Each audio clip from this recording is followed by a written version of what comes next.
Good morning, good afternoon, and good evening, ladies and gentlemen, and welcome once again. Today in the United States of America, we're going to be doing this again and again and again. It is Groundhog Day, February 2nd, 2025. Six. Oh, oops. That was a genuine Floridian slip. Sorry about that. Hey, folks, it's great. It is Monday night, normally Monday Night America, but today is Trekking Across the Universe. As you know, we're going to be going over a Game of Thrones, a Night of the Seven Kingdoms. And I do have a little bit of news once we get around it, but we even have bigger news right now. Let's just get to it. Michael, how you doing? I'm doing great today. It's cold still, but I'm doing great. I bet. Lord Greg, what's the weather like out there in the wall? A little bit warmer today. It was briefly above freezing early this afternoon. Yeah, well, I guess Luke and I are not going to brag about it, but Luke, how you doing there? Oh, I'm chugging along, one day at a time, as they say. Yes, out here in Southern California, we've had some absolutely wonderful weather. And before we get to him, I do want to welcome our temporal spirit, who is here from tomorrow, Luca. How are you doing? It has been a while. How are you, Luca? Man, I'm doing really, really great. Glad to be back on the show, reviewing some good old episodes. And this one I liked, so I'm really, anxious to start about. Excellent. We're going to do that right now. Luke, it's 2 a.m. out there where you are. It's 5 p.m. out here on the Pacific Coast. And finally, Evan. Welcome back, Evan. How's it going, Evan, everybody? and who is that, Evan? Lord Greg. Sorry, I almost said Lord Greg. And this is lovely. no. This is little Nero. Hello, everyone. This is Nero. Hey, Nero. Welcome, Nero, which I probably can't hear us, but it's all good. Evan, thank you for joining us again. Yes, and glad to be back. Heck yeah. Look, we already have several people watching us on the network. Please head on over to ndbmedia.net. There's a lot of stuff going on over there, as you know, and we have some great announcements right now. But why don't everyone in the chat room let us know who you are and where you hail from, and we'll get to it. Let's go ahead and start. Evan, we missed ya. Yes, sorry. I was working last week. I was on set last week, and so I'm hailing from lovely Los Angeles, California, specifically North Hollywood. Oh, wow. Okay. So myself, Evan, and Luke, we're all in Southern California, which is really kind of cool. So we're heavy on the west side. We have the best weather. We do. Folks, heck yeah. I do have a story I'm going to get to. I cannot find the link, but apparently there's the creator of this program in an interview. Well, I guess I'll paraphrase it. I don't know if you guys heard this or not, but the plan is for a Night of the Seven Kingdoms. Even though the HBO people in the meeting did roll their eyes, the plan for this program, Night of the Seven Kingdoms, if everything would come to pass, will be a program that would be within a 15-year period, not story period, but real lifetime period. Wow. They're looking at running the series 3 to 4 years with the characters that we know them at their age now. Wait a bit of time, do it again. That's where the executives roll their eyes. And then do it again. Interesting. So, yeah, I'm going to try to find that article. I believe it was on Apple TV. And it's an ambitious idea. And, they did not tell him no. So, they just rolled their eyes. They did roll their eyes. But anyway, welcome, Rockers, Los Angeles, also from Los Angeles. So let's just get to it, guys. I don't want to talk any more than I have to and bore all of you. A Night of the Seven Kingdoms, The Squire, Season 1, Episode 3. Written for television by Hiram Martinez, Annie, Julia Wyman, and Ira Parker. Of course, it was directed by Sarah Adina Smith. I want to go ahead. Luke, why don't we start off with you? I try to go to everyone, at a different time. Luke, why don't you get us going on some of your thoughts on the episode? And then we're going to do the round robin, guys. So your first general thoughts. Go ahead, Luke. Well, sure. This was a really good one. I mean, obviously we had a lot of lore bombs dropped in here, a We lot of did. big reveals. Just going through my notes here. I think Egg continues to have great one-liners. When the knight comes up at the beginning, he's like, "Well, what's wrong with your hair?" And Egg's like, "What's wrong with your eye?"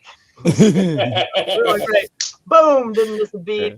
Really good comeback there.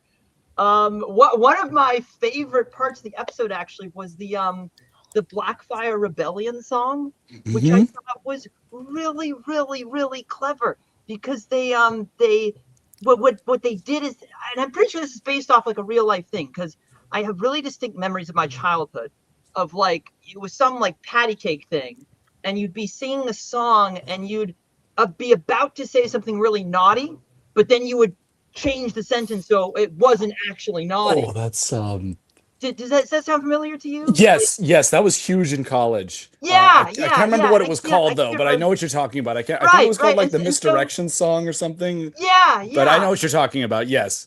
Yes, good. I'm glad I'm not crazy, but so they did that here, and in the like normally I don't have subtitles, but I've turned them on because I really wanted to like get the songs that they're like Prince Baelor was the firstborn, Prince Maekar sprang out last, Daemon was the bastard, so they kicked his bastard, grass is green and some, so they're doing this thing, and they get really clever with it, like one line is a country was in peril.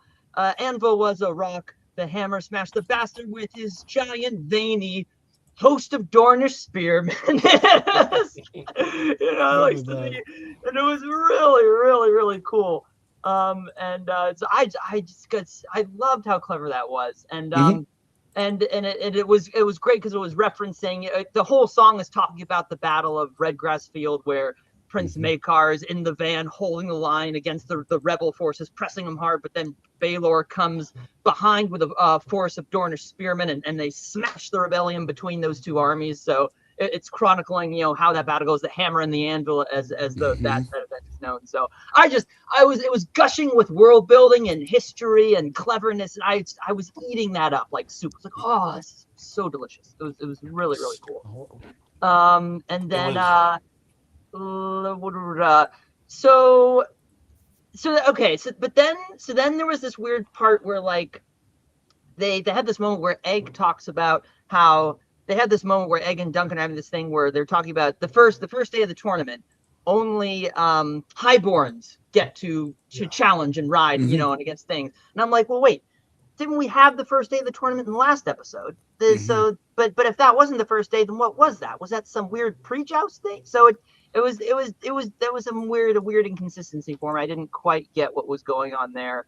And then again we have that they keep glossing over the tournament. I'm getting more and more annoyed about this because they keep glossing over. Again, we just had a random joust, but we didn't know exactly what was happening. There's no people banging on shields to challenge them. The show even mentions it, like Raymond Fossaway mentions, oh, whose shield are you going to bang on? And it's like, well, why don't you actually bang on the shield? This is all super petty, super doesn't really matter. But I'm just like, come on, I want the fanfare, I want the pageantry, I want you to really get elaborate with this tournament. Really let all the people ride out and let the lords ring out all the rolls of honor, all the heraldry. Get them to bang on the shields, and I want the tournament in all its glory. I'm not getting that so far, so I'm still a little annoyed about that. I don't think that's even started, Luke. I think like I said, I mean, last week's was so dark. This was not dark. Right. But I really do. I think. I mean,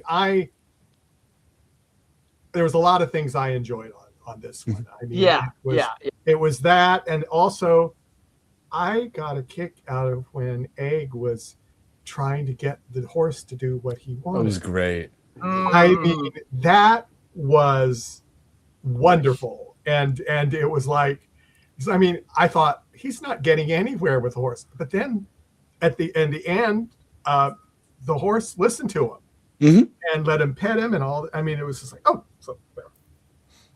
I mean, that was really, really good. There was Greg. Why don't you go ahead? Give us your opening thoughts. Definitely have to agree with Michael. I thought the opening scene with Ed getting up early and taking Thunder out was I was smiling the whole time. If I hadn't mentioned it before, we had a couple horses growing up, and they're majestic animals, but they are, it's like they can be stubborn, and but so that was a lot of fun. Obviously, this was Egg's episode. I mean, it was the whole thing, got right to the point. On the rewatch, I picked up on that when Fossway was running down all the problems with his 3 older brothers. He's like, and the 4th one, come quick! So I thought that was very clever. And they really showed, how much of a bad person the second brother is, and he running that lance through the horse's neck absolutely devastated me. Did me too. That's when I wished it had been dark again. Right. Yes. And I mean, last week I said, "Oh, we'll probably get gore this week," and sure enough, we had that horrific scene, but we also had the brief flashback of the knight with his eyeball hanging. Yeah. Oh yeah, we did see Which that. was it was amusing. But in that they chose to flash back to that, because I thought they were just gonna have him the back of him with the broken shard of the lance sticking out of his face, but no, we got to see him running around with the eyeball hanging. Yeah, but this show does exactly that, and Yes. that's something I like about it, because there's just a little small, like, shocking moments, like the size of the guy's dick from the second episode, right? Oh, dear. Or Yeah. another shit joke we got here, but now is the horse in the third episode. And I like that, actually, because it's so disgusting, and I can imagine like it was like that, Yes. in the medieval times. It's real, Oh yes. and there is just a bit. I like the idea that you said, Roger, about like 15 years. They're following them for 15 years. Oh yeah. Like the plan. Do they like thinking about doing a couple of seasons, or doing every year season? Oh, very good. Several seasons in 3 parts, because as I understand it, and I need Luke, Greg, and everyone who's read it, Evan, if you have, I'm sorry. yeah, go.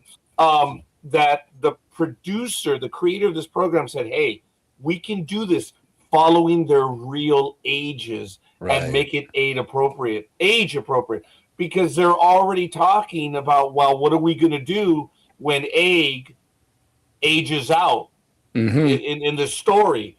So if we do 3 years, Egg's out already in the second year. They're talking about that. But the idea is like 3 years, I guess 3 seasons, and then take time off. They actually said that. Then 3 seasons or 4 or 5. Okay. And then take time off, and then I know. Sorry, Luca. Very simple. Well, question. what I have heard, and someone feel free to contradict me on this one. I have heard that they are genuinely aiming that A Knight of Cedric King is probably because, let's face it, Egg is on a limited time scale. They are going to do it every year. Yeah. At least for the first 3 or 4 seasons, they want to do it every year. And also, let's face it, there's no dragons to digitalize, which probably takes up so much time for House of the Dragon. It's awesome, but it does take a long time. Now, to add to that, excuse me, sorry, I don't want to be repetitious, but Evan, we missed you last week. Yes. We had talked about that it's already been greenlit, the second season, or maybe we did say that when you were on. No, and I think the we third said that season. Right, you said that on the very first episode. So. Yeah, they're filming seasons 2 and 3 back to back. Really? Yes. So they're doing that already. And George R.R. Martin said, I have 15 years worth of material. That's a lousy impression. But anyway, I don't want to take more time. Evan, yes, your thoughts about the episode as we get going. This was a very interesting episode because it felt short and it was short, but it was not boring in any sense of the imagination. I think, again, this was Egg's episode. That first scene of him training the horse was absolutely phenomenal character building and an absolute joy to watch. But I like that we're finally getting some more. We're getting the character that he has to deliver. He hasn't quite delivered just yet, which is Aryan Brightflame, because he is supposed to be this psychotic, like he's supposed to be like the mad Tigerian. I've always described him as he's Daemon meets Joffrey.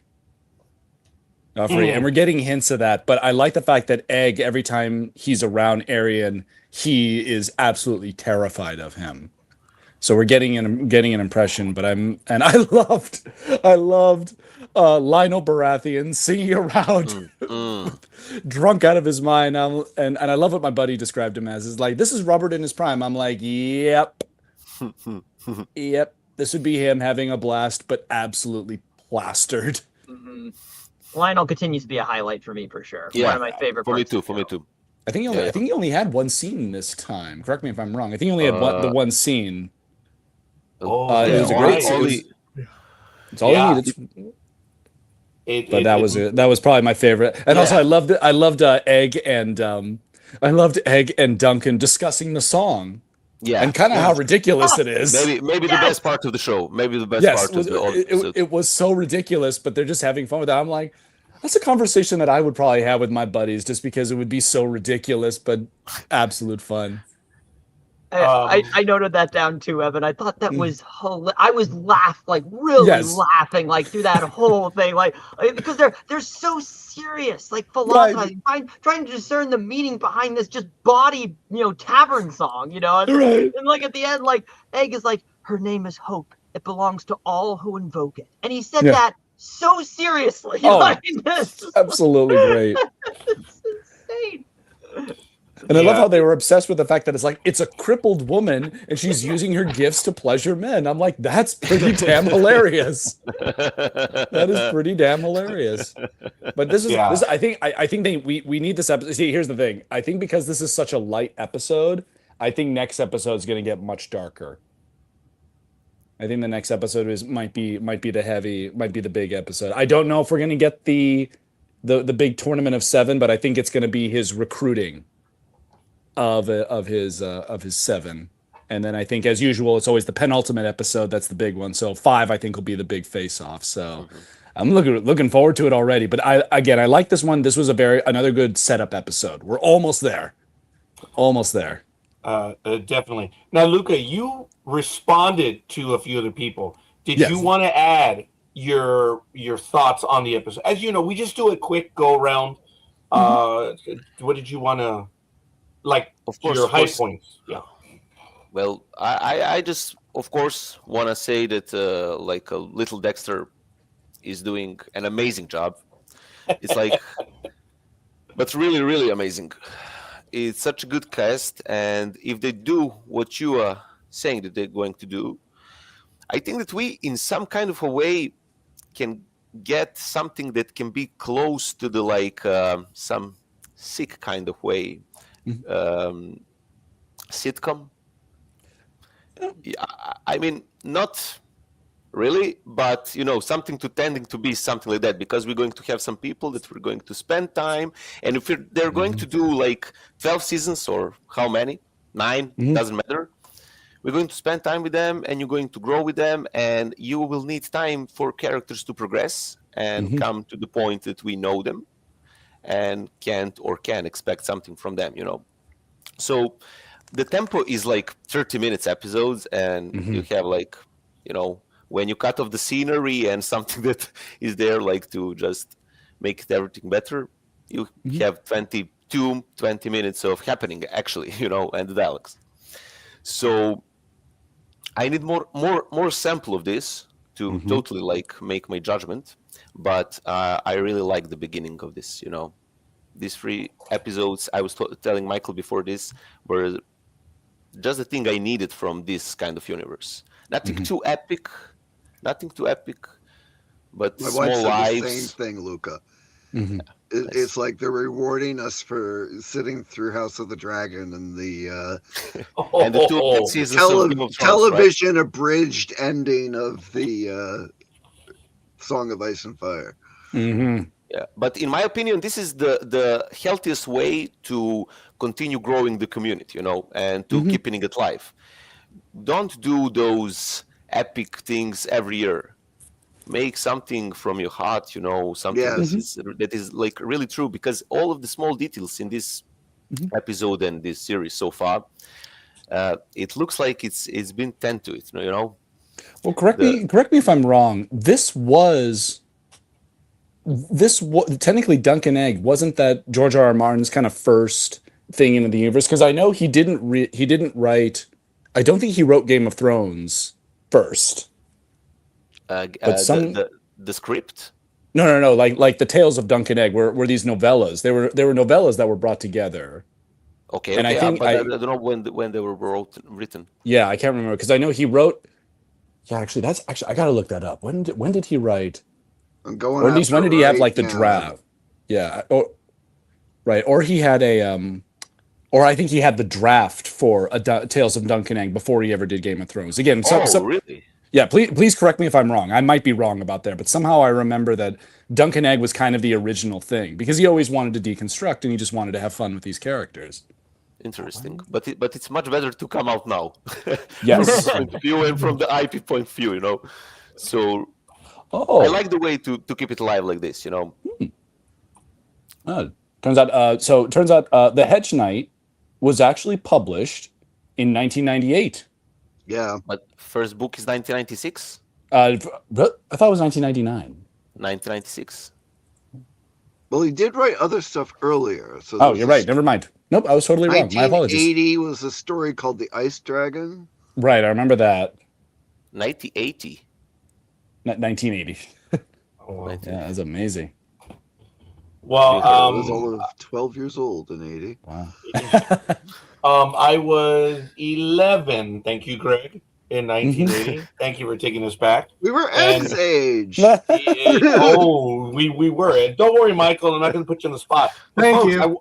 I want to tell you of this wonderful app that I was introduced to, which I use daily. Yeah. It's called, let's see, what is it? It's TV Time. It's right here. And on this episode, all kidding aside, you guys were talking about it being an egg episode. The rating was 90%. Like, people get to vote on there, and they say, like, who is their favorite? You get a lot of people to choose from. It was a blowout. Egg is 90, Duncan was 9, and, well, Roger, just tell me, why don't you follow me on the TV Time? I haven't gotten around to it. Luca, I will find you. Luca's the one that introduced me to it.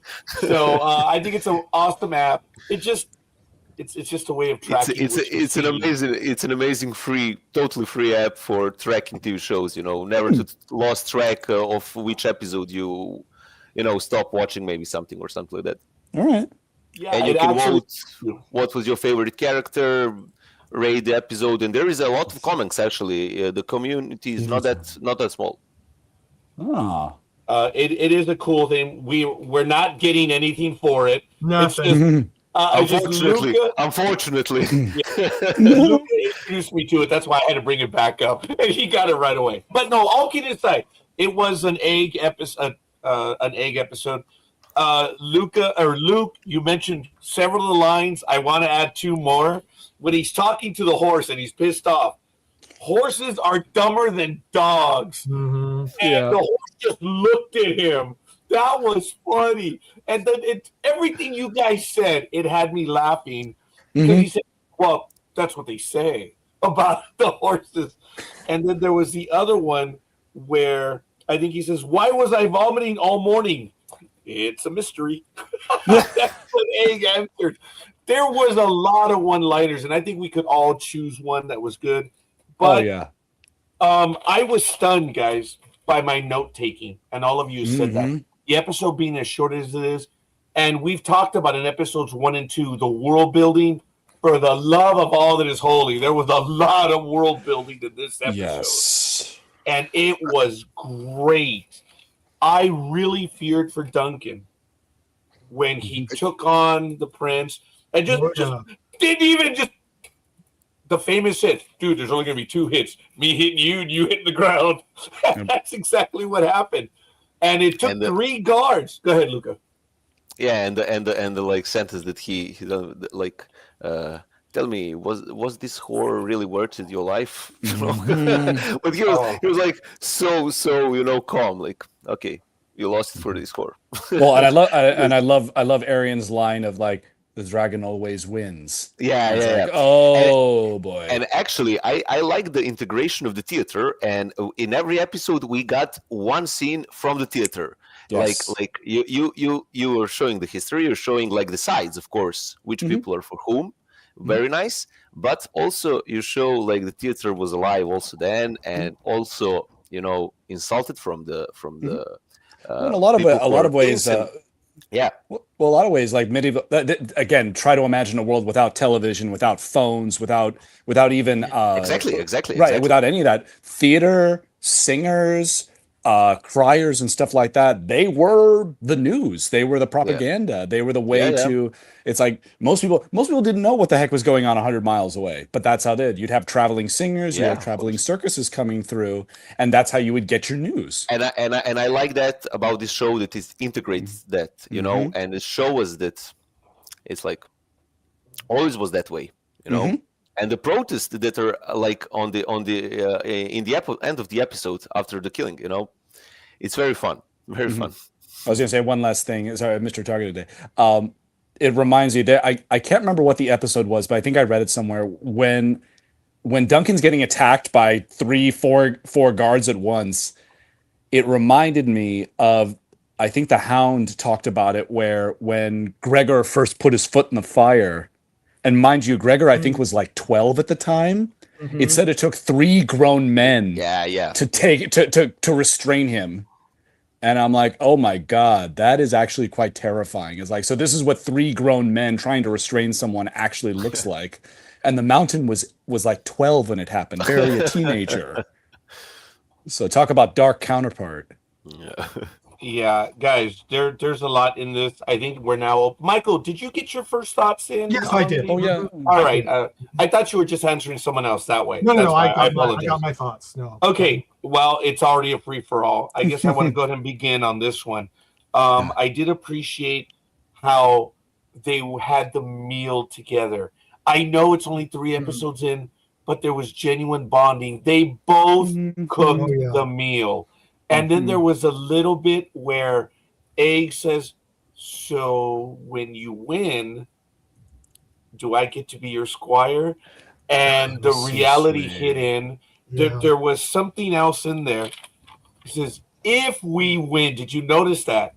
Duncan said that, if we win. I was like, whoa, that was kind of neat. It was really subtle, and I did appreciate that. Obviously, the interplay was really good. Now, guys, help me out. The game master, was he telling them to take a fall? No. Or was he? It was then. He wanted him to. They wanted him to win. It was the other guy who was going to take the fall. The guy, the Lord Ashford's son, who he was going to joust against. Well, the son was going to just fall over without any fight. Okay, yeah. So it was a fall was being taken, but Duncan was going to be the fixed victor in that. Okay, honestly, I was confused. I thought that was the opposite. So I'm with you on that one. I thought it was the opposite. I had to watch it twice. Okay. And I had to turn on, like Luke did, I had to turn on the subtitles because I was going like, wait a minute, what did they say? Okay, speaking of subtitles, you didn't need subtitles when the joust was going and the prince was doing what he was doing and kill him! There were no subtitles needed. No. That was clear as a bell. Yeah, that was like, I'm trying to remember what my companion said on the episode, right? And no one reacted to it. It just And guys, it wasn't a cheer. Did you see the look in it? It was kill him. It was, yeah, I caught that right away. And I'm sure there's some other items. I did appreciate the horses I already talked about. And Egg visits. Oh, I put Egg visits the theater again. But yeah, for the third time, in every episode he goes to the theater. But okay, Luca and Evan, you've seen all 3 episodes now, right? Correct. You weren't here with. Okay, the first episode we were shocked. I came up with a mathematical equation as to something that happened. The second episode, the 10-inch prosthetic. Okay, we were all. It took us 40 minutes before we even mentioned it live. It was funny. No one said a figure out how word. to talk about it. We didn't mention it live. We didn't talk about it No, until we after talked the about it episode. afterwards, Roger. Oh, we didn't? No, we didn't didn't. do We it live. didn't stay. Oh my talked God, about we it didn't. after. And then Luke so humbly says, "Oh yeah," and about the talk about a mood killer. I was there with Luke when I saw it. I was like, "Oh wow, good job, old man." But That was anyway, funny. Cynthia, she's laughing. Hi, Cynthia, and I was afraid of bringing it up, but anyway, That's funny. So was the fall conversation more about who Dunk should choose to challenge? Because Dunk was obviously planning to win anyway. Right. That's why I was a bit confused. Go ahead, Luke. The fall conversation. So the way it gets laid out by the steward, the master of the games, is that the Lord Ashford has spent way too much money on this whole thing, because this whole tournament, this whole affair is a party for his daughter, and it's like, oh, we're going to celebrate you, the fair maid of the tournament. It's going to be awesome. And he's gone way overboard, empty the coffers and then some, maybe taken a loan from the Iron Banker. He's in trouble financially. And so they're thinking that the Lord Ashford's son has jousted very well so far and unhorsed a lot of people. And so the people recognize the Lord Ashford's son as a good jouster. He's not going to lose. And so they're building up the odds in favor of him so that then they can have Duncan come out and be like, oh, this is just a random old hedge knight. He's not going to win against this great jouster. So then if you put in a bet for Duncan to win, the odds will be very favorable. You put in a little money and you get a huge payout if Duncan wins, because everyone's thinking, well, he's never going to win. Yeah. But then the Lord Ashford's son deliberately takes a dive when Duncan wins, and then suddenly the household of Ashford gets a massive windfall of cash so that they can cover up their debt problem. And so Dunk is upset about that because it means he doesn't actually win. It's not a true victory. It's a dishonorable victory, because he won't have actually earned that win, because Ashford is taking a dive and it won't mean anything. And it won't mean anything. He doesn't like that. Yeah, Luke, he said, I do not want a victory that I have not earned. Exactly. Right. And it was shortly thereafter when they were talking about the shield, and he corrects him. It's an elm. Right. Because I think it was a tree. So I thought that was good. I want to go back to the thing. How many of you were expecting? That's why I asked Luke and Evan, not being here, how many of you were expecting to be shocked in the first 10 seconds of the episode? Not that I was on a roller coaster, but I swear to you, it felt like okay, what are they going to do to us now? And he was asleep. Pooped. He was asleep. What, Greg? The horse pooped. Right. Well, yeah, I guess so. You're right. I'll have to come up with a math. Oh, I missed that. Okay. Yeah. Well, you're they right. didn't. They were. It wasn't like focused on, but it was happening as the horse was ignoring Aegon. You're right. But who was expecting, and what were you thinking? Because look, the first one was the several scenes was creative, and the second one, wow. I was like, oh my God, what's going to happen? Well, I think I'm sensing a trend of all episodes start with something funny in a weird way. Whether it's cringe humor, whether it's laugh out loud humor, whether it's unexpected, but it's humor. That seems to be their go-to. Is it's like, we're going to make you laugh in the first few minutes. And so far, they've made it work. Dunk was asleep, but Egg was not. And then, we got the horse to neigh. And I think Egg did that, right? He neighed at the horse. Did he? Okay, sorry. They named the horse? No. He was trying to get him to run. Yeah, he did. He did right. call he just wanted to him it, to right? run. Yeah. Okay. Oh, I gotta he's take yelling better. at him. Yeah, he I was have to yelling take at better him. notes. Yeah. But like I said, this was fun. I have to tell you guys, I really did enjoy this episode. The you know, I enjoyed the moments between the two because they're starting to get very, very close. But now the naive Duncan is not as naive anymore.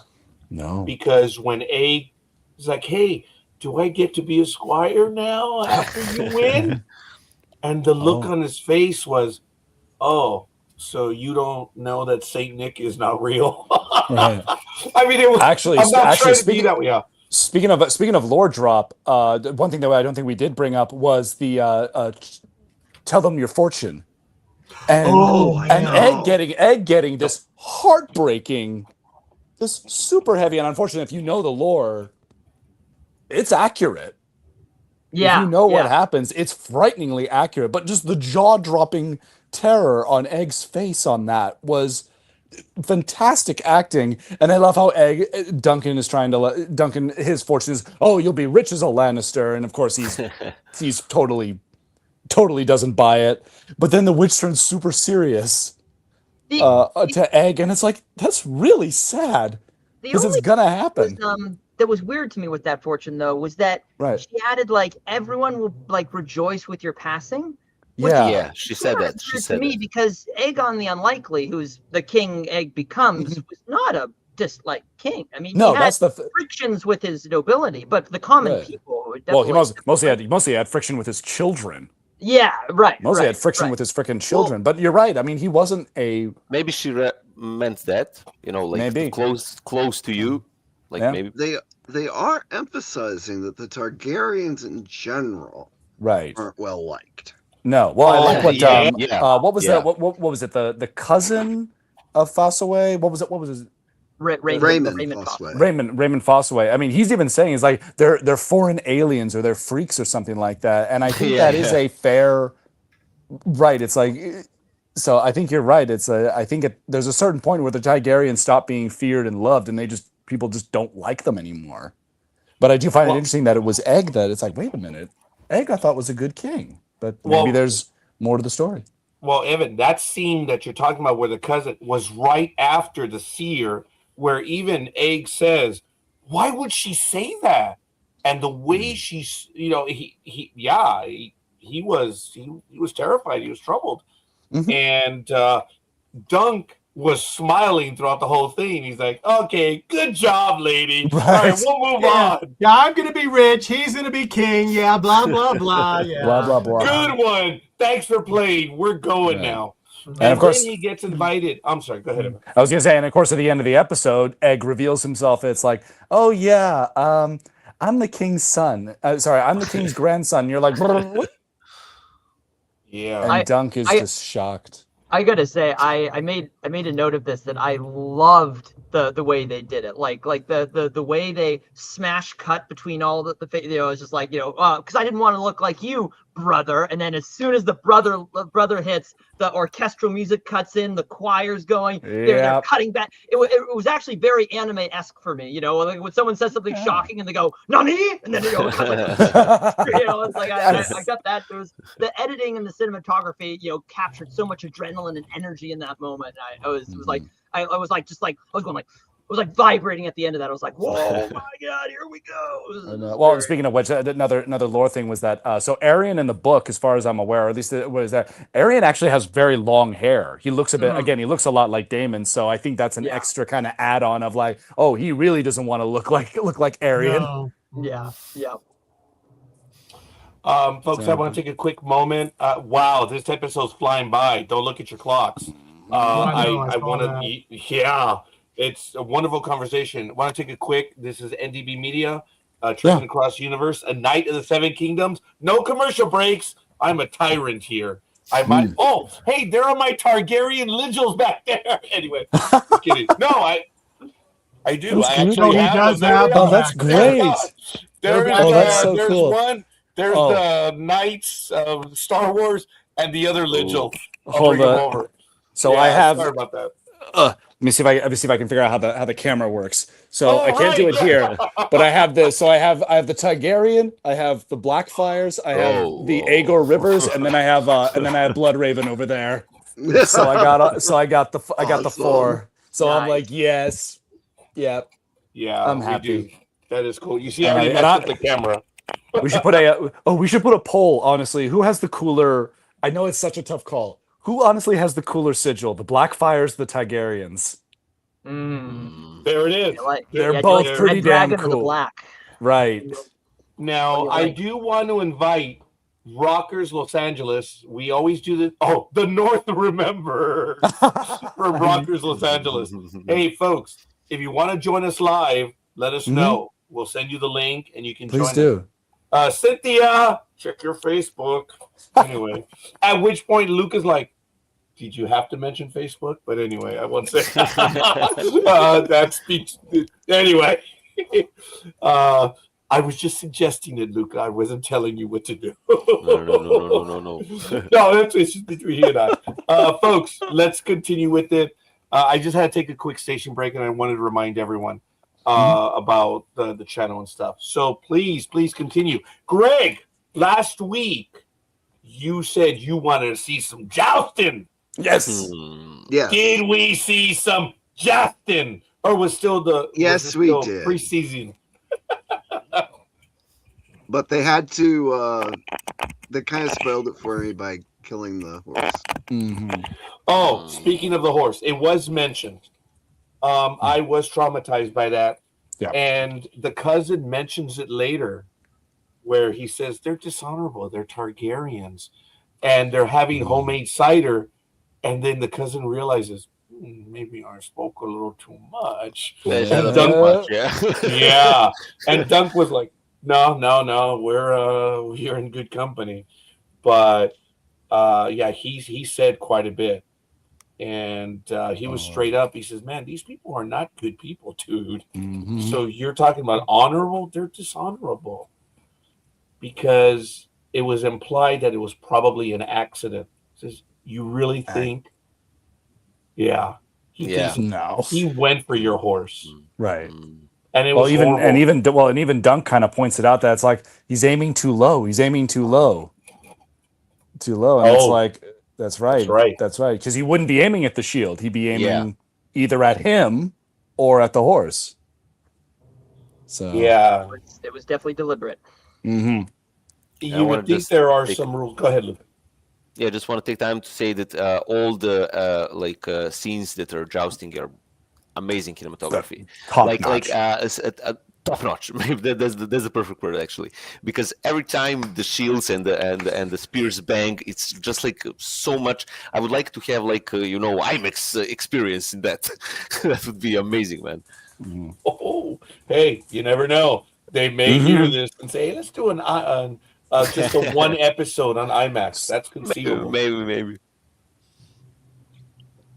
If House of the Dragon was done this well, if they weren't putting all their money into CG dragons, yes, it you wouldn't be able to turn away from it because it would be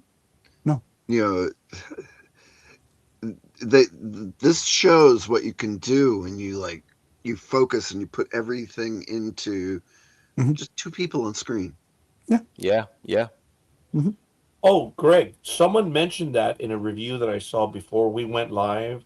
And I don't mean for this episode, but when you look at Game of Thrones, and I don't know, whatever you want to say, seasons 1 through 6 or 1 through 5, what was Game of Thrones? It was two people. All of the relationships, many of them were two people on a journey, conversing, going somewhere. And that created quite a bit of drama. When the first so many episodes of Game of Thrones, when you look at it, there's two people in that scene. And it's crazy when you think about it. And someone said, and I was shocked that they said this, what was the basis of Game of Thrones? It was everyone involved for that stupid throne, but it was always two people. It was a conversation of survival. And then he said, what was Aliens? Aliens, the science fiction movie. It was a love story. People were like, what? Yes. of a mother and a daughter. Aliens is a love story. When you break it down, and they said Game of Thrones was about two people, 40 different scenes because of all the characters. It was two people. And what are we getting here, guys? Two people. Yep. And look at what we're getting. That's amazing in this universe. And I was enlightened. Go ahead, Greg. I want to just follow up briefly on Aliens. When I saw the director's cut and they brought in the scene with them, telling Ripley how long it's been, and they had in the script that was her daughter passed. It makes the relationship between her and Newt so much different. Yes. Appreciate that, Greg. You play Alien Isolation as her daughter. Well, and I like. You mentioned with Game of Thrones something that I also like to bring up. I think from like season 2 through 4 or 5 even. Who were the top people on the billings? Lannisters. The people who were supposed to root against undoubtedly had the most interesting relationships. Yeah, but they took over the season 4 and 5 because when Rob died, and then everything switched to the Lannister side. And of course Lana had Peyton Dinklage and Nicholas become the. Well, as the story got more complicated, they started like trying to consolidate things. And like Gendry's character, they like mashed together 3 people in Arya's life. In her journey. Really?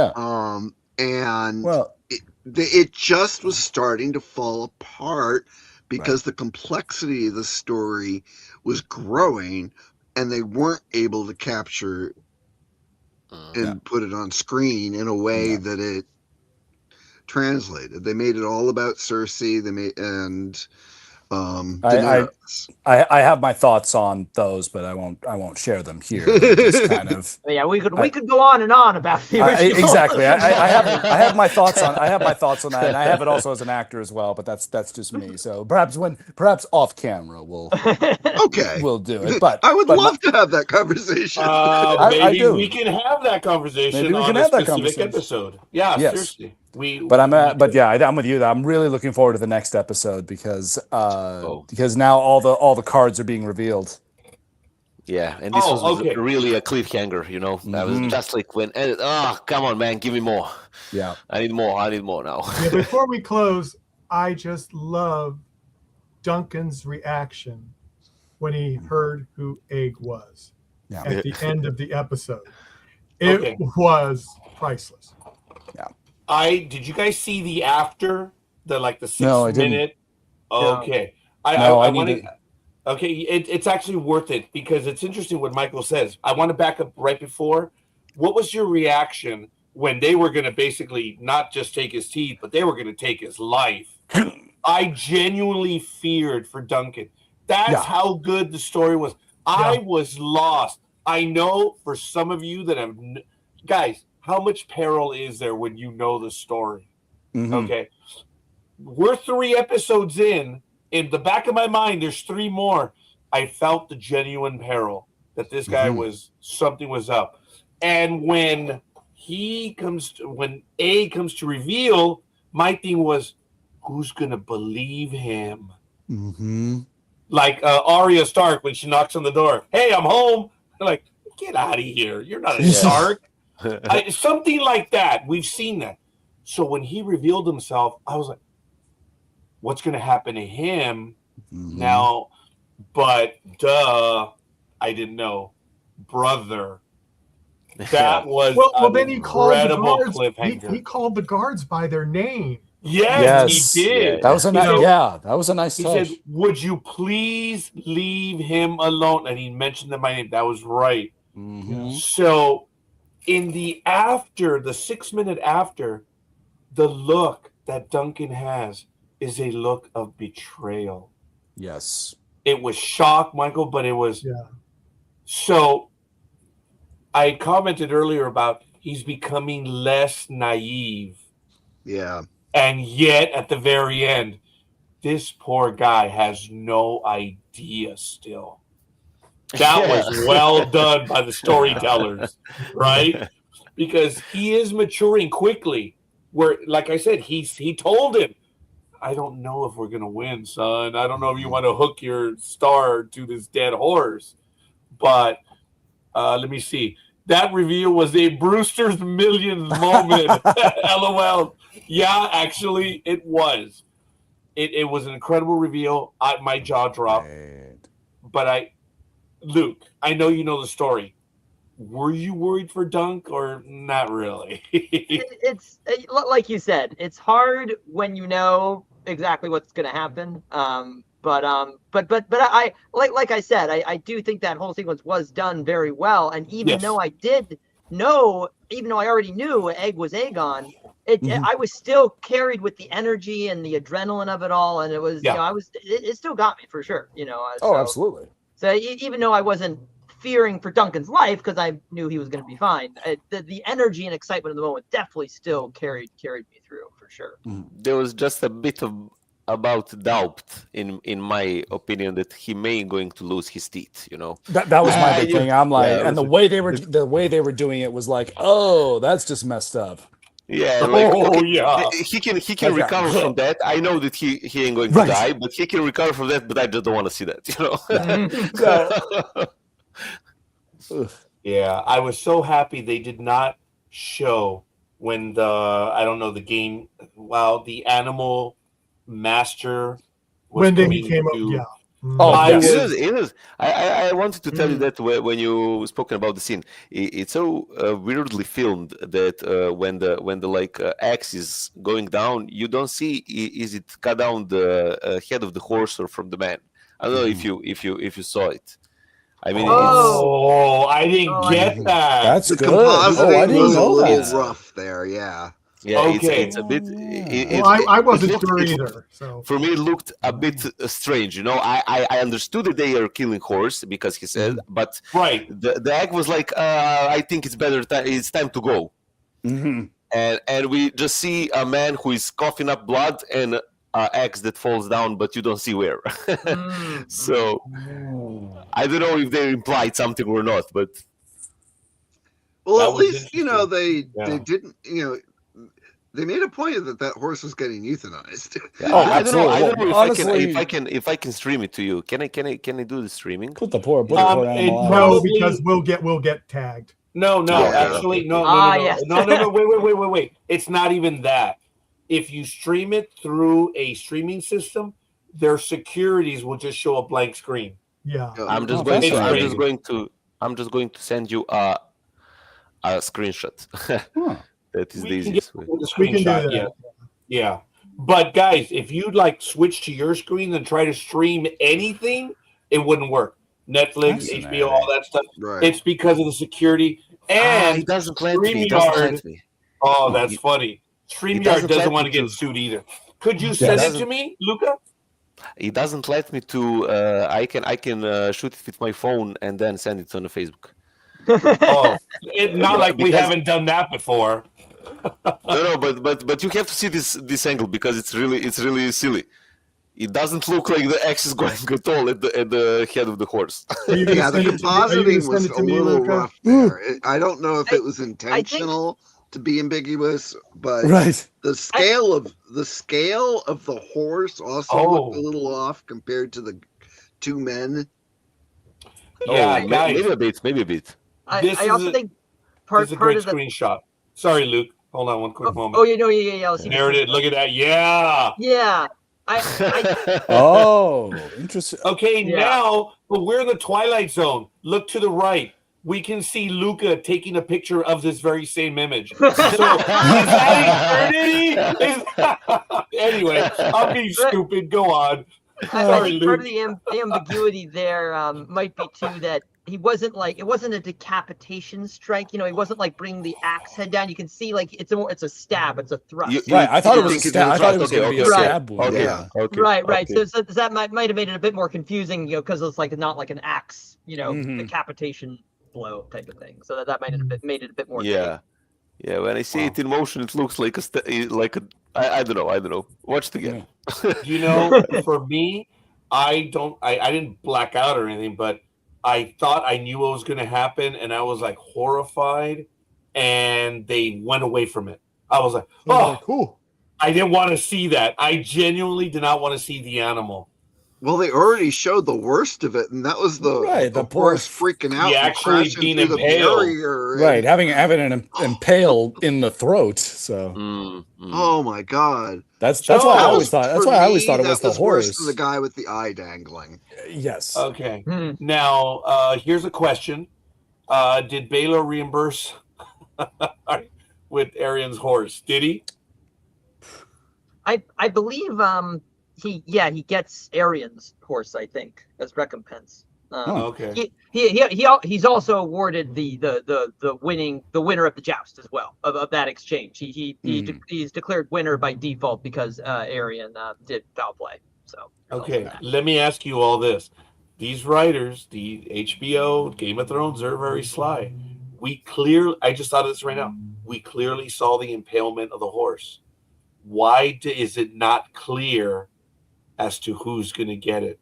Either the knight or the horse, because we don't know. Look at the angle again. Yeah. Are they being coy for a reason? You know the most subtle things. Writers are writers, man. Mm-hmm. I wonder if this will come back to play later. I don't know. Yeah, it probably isn't. I'm leaning towards the horse, but maybe that's because I was like, animal is clearly in a lot of pain. I say, put it out of its misery. Oh no, Well, the horse the was point definitely where- the one executed in that shot. Roger was just saying like, are they foreshadowing something? Because Well, they meant. I correct me if I'm wrong. I think they mentioned that guy who had his leg is destroyed. Like his leg doesn't work anymore. Yes. More because the horse fell on his leg. Right. Like, which incidentally is actually I didn't understand why he was coughing blood, like he was all bloody in his mouth when he was lying on the floor. Probably the rolling. The sheer impact of getting hit, as well as the fact that he did something that shattered inside. Right. Okay. See, that's the other thing. Like you're wearing all this armor, so it's like football pads. You can still feel the impact. Yeah, it might not kill you right away, but you can still feel the impact. Of course, a lot. So, which again, I think again, I mentioned this on the very first episode. I love the fact that tournament armor is meant to be very elaborate. It's meant to be very big, and it's meant to be very show-offy. It's not really meant for battle per se. Mm-hmm. And I like that we're seeing the very, very colorful, very elaborate armor and shields and stuff like that. So that's a joy for me. But no one's hitting them, damn it! No one's hitting them. Hit the shield, challenge the guy. Hit the shield. Yeah. Okay. Something we haven't mentioned yet. Anyone? Okay. I think I got Okay. Think about that. I'm going to back up. Luca, we're rating them pints from 1 to 10. Episode 1 and 2. How would you rate episode 1 and 2 in pints? In pints. And yes, we did the math as to how many gallons. You're like, okay. Another American measurement, waste of time. Yeah. I saw drinks, the pints. Yeah, I know about the pints. Don't worry. Actually, no, because of the movies. But it was a great SNL joke about George Washington when he. I don't know if you seen that one. When he's telling the great dream of America and what will become of it. Mm-hmm. It's amazing. I'm going to send you a link. Doesn't matter. I appreciate it. Okay. Okay. Doesn't matter. You got me, Luke. Well, first and second episode, it's a series in its own kind of category because I don't want to compare it with Game of Thrones. I didn't expect basically anything. I was rewarded because I like the universe, and then look this is out. Let me watch it. So I don't know. The first episode and second can be maybe 8 for all 3 episodes. Okay. All right. Yeah, because it's a steady beginning. I want to see more. I only got 1 movie time. Hour and 40 maybe. Yeah. I like it. how it began, but I want to see it how they're going to end it and how soon they're going to release other seasons and give me one like finished chapter, that I'm going to be okay with, and then say, okay, I can now rate. But let's say 8 for now. Okay, appreciate that, Evan. For the episode Yes. that we missed you on, the second episode, what would you have rated it? I would give it a 9 pints. That's honestly probably my favorite episode so far. That was a very, very good episode. This one, are we allowed to say this one yet? Yeah. This one I would give it an 8. I think we're there pints. now. Oh, I would give it 8. Evan, don't ever ask if we're allowed to say that. Dude, we're in this together, man. There. That was funny. Go ahead, yeah. But yes, my point being that it would be this episode 8 pints. 8 pints. So very, very solid. Few things out. It's one of those where I'm rating it 8 because I want more. That's how they know that's how you know they've got me. It's because now I want more. Now I can't wait. Evan, episode 2 was 10. Episode 2 is 9. Sorry. Okay, 9. Got it. All right, fair enough. That was 9. Well, we already have 2 8s, Luca and Evan, for this episode. Michael, what would you rate this one? I am torn between 2 numbers. What did I give the other 2, just so I can remember? I scanned them into my computer. Oh, No, I will have them. You guys think? Oh no! I remember we all gave 8 pints to the last one. So you did give. You scanned them already. Yeah. Okay. Well, then I'm going to give this one a 9 because I think I like this one better than the previous one, even though that horse scene kind of threw me. But I'm still going to give it a 9. Okay, Luke. Yeah, I'm gonna. I really liked this episode, but I just don't think they're being respectful enough to the tournament. I think there's so much more they should be doing with it. It should be front and center of this narrative, I think, and everything. It's the sun around which the narrative should orbit, I feel like. Whereas right now it's very much background information. And they're bringing things in like the whole fixing the joust, which it's funny because that's actually a plot point from the 3rd book that comes up where someone makes that a similar offer to him, and then they bring it in here, and it's like, but immediately it's swept under the rug because we have the much more important conflict to deal with. So it just seems superfluous and unnecessary distractions. But overall, still really, really good. So I'll go with I'll follow Luca's lead. I'll do 8 out of 10 pints. Okay, 8. Did you guys see Rockers LA gave it a 10 on this one? Yes. Cynthia, please let me know what your score is. Greg, I didn't ask you. Not yet. Please. I'm giving this one a 10. I mean, I think they came right up to the midpoint of the story. I think the reveal of who Egg is was extremely well handled. The opening scene with the horses, the body drinking song, and then the sincere analysis of the body drinking song. There was I just really thought this was that much better than the other 2. And they did. Even though the other 2 I had to take points away from, this one was pretty good. I apologize. I'm going to bring back the grading because I just don't have access to it right now. But if I remember correctly, we're all at 8 or above. Yeah. Everyone. Yeah. Wow. So I am really hard pressed. I wanted to go last on this one because I respect all of you and I want to hear your opinion. Guys, this is a great way to get into the universe on this episode. Okay, let me take you back. When you want to bring someone in, thank you, Michael. When you want to bring someone into a universe, we all think of how we did it with Star Trek. There were specific episodes, even with Game of Thrones. This might be the episode that brings you into the universe. But it's just we're 3 in. So I don't think it's a 10, but it is a 9. But think about it. If you want to bring someone in for all the stuff that happened, you would be hard pressed. Thank you, Cynthia.